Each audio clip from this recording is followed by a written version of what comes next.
Australia India அணிகளுக்கு இடையேயான முதல் டெஸ்ட் போட்டியில் இந்திய அணி 295 ரன்கள் வித்தியாசத்தில் வெற்றி பெற்று தொடரில் 1-0 என்ற கணக்கில் முன்னிலை வகிக்கிறது. இரு அணிகளுக்கும் இடையேயான இரண்டாவது டெஸ்ட் போட்டி அடிலைடில் வருகிற 6ஆம் தேதி தொடங்குகிறது. இந்நிலையில் இரு அணி வீரர்களும் அடிலைடில் பயிற்சியை மேற்கொண்டு வருகின்றனர். பயிற்சியின் ஆஸ்திரேலிய வீரர்களான ஸ்மித், மார்னஸ் லபுஷேன் ஆகியோருக்கு காயம் ஏற்பட்டுள்ளது. ஸ்மித்க்கு கைவிரலில் காயம் ஏற்பட்டுள்ளது. அவரை அந்த அணியின் பிசியோதெரபிஸ்ட் கண்காணித்தார். இதனையடுத்து அவர் வலை பயிற்சியில் இருந்து வெளியேறினார். இருவருக்கும் காயம் எந்த அளவு இருக்கிறது என்பது குறித்து சரியான தகவல் ஏதும் வெளியாகவில்லை. இது தொடர்பான வீடியோ சமூக வலைதளங்களில் வைரலாகி வருகிறது.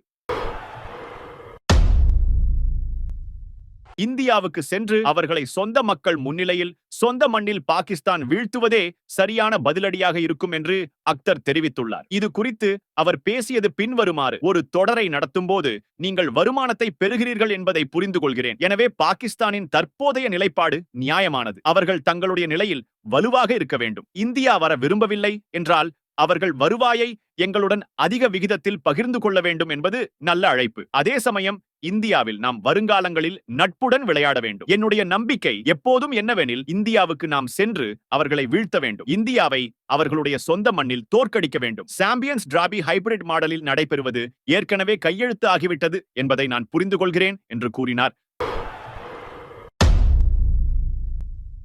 IPL வரலாற்றில் அதிக விலைக்கு வாங்கப்பட்ட ரிஷப் பண்ட் அல்லது நிக்கோலஸ் பூரன் ஆகியோரில் ஒருவர் அடுத்த சீசனுக்கான லக்னோ அணியின் கேப்டனாக நியமிக்கப்படுவார் என்று எதிர்பார்க்கப்படுகிறது. லக்னோ அணியின் புதிய கேப்டன் யார் என்ற கேள்விக்கு அணியின் உரிமையாளர் சஞ்சீவ் கோயங்கா பதில் அளித்துள்ளார். இது தொடர்பாக அவர் கூறியதாவது: சில விஷயங்களில் மக்கள் மிக விரைவாக ஆச்சரியப்படுவார்கள். என்னை பொறுத்தமட்டில் நான் ஆச்சரியங்கள் அளிப்பதில்லை. அடுத்த சீசனுக்கான அணியின் கேப்டன் யார் என்பது முடிவு செய்யப்பட்டு விட்டது. கேப்டன் குறித்து நாங்கள் இன்னும் சில நாட்களில் அறிவிப்போம். எங்களது மிடில் வரிசையை வலுவானதாக உருவாக்க திட்டமிட்டு செயல்பட்டோம். இருப்பினும் எங்களது திட்டத்துக்கு தகுந்த மாதிரி வீரர்களை ஏலத்தில் எடுக்க முடியவில்லை. பட்லரை எடுக்க தீவிரமாக முயற்சி செய்தோம், ஆனால் அது நடக்கவில்லை. தொடக்க ஆட்டக்காரர்களாக Markram, Rishabh Pant, Mitchell Marsh ஆகியோரில் இருவர் விளையாட வாய்ப்புள்ளது. ஆனால் இது எனது வரம்புக்கு உட்பட்ட விஷயம் கிடையாது. இவ்வாறு சஞ்சீவ் கோயங்கா கூறினார்.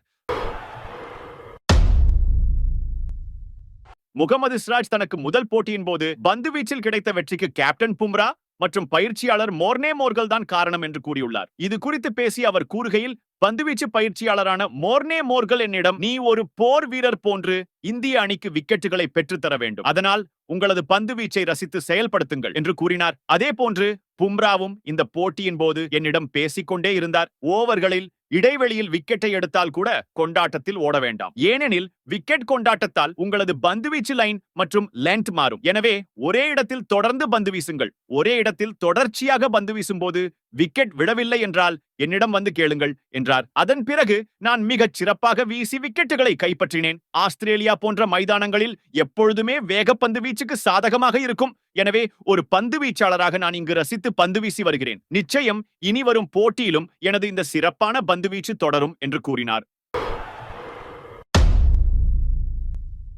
ஆஸ்திரேலியாவுக்கு எதிரான முதல் டெஸ்டில் விராட் கோலி சதம் அடித்து அசத்தினார். ஆஸ்திரேலிய மண்ணில் 3 வகை கிரிக்கெட்டிலும் அவர் 10 சதங்களை அடித்துள்ளார். ஆஸ்திரேலியாவில் அதிக சதங்கள் அடித்த வெளிநாட்டு பேட்ஸ்மேன் என்ற சாதனையை கோலி படைத்திருந்தார். இந்த நிலையில் வரும் டெஸ்ட் போட்டிகளில் அவர் சதம் அடித்தால் ஜாம்பவான் டான் பிராட்மேன் சாதனையை சமன் செய்வார். 1930 முதல் 1948 ஆண்டு காலகட்டங்களில் விளையாடிய பிராட்மேன் இங்கிலாந்தில் 11 சதத்தை அடித்தார். கோலியும் ஆஸ்திரேலியாவில் 11வது சதத்தை அடித்தால் ஒரு குறிப்பிட்ட நாட்டில் அதிக சதங்களை அடித்த வீரர் என்ற பிராட்மேனின் உலக சாதனையை கோலி சமன் செய்வார். இந்த சாதனை பட்டியலில் ஜேக் ஹோப்ஸ் ஆஸ்திரேலியாவில், சச்சின் டெண்டுல்கர் இலங்கையில் தலா 9 சதங்கள் அடித்து 3வது இடத்தில் உள்ளனர். இங்கிலாந்தில் 8 சதங்கள் அடித்த சர் விவ் ரிச்சர்ட்ஸ் 4வது இடத்தில் உள்ளார்.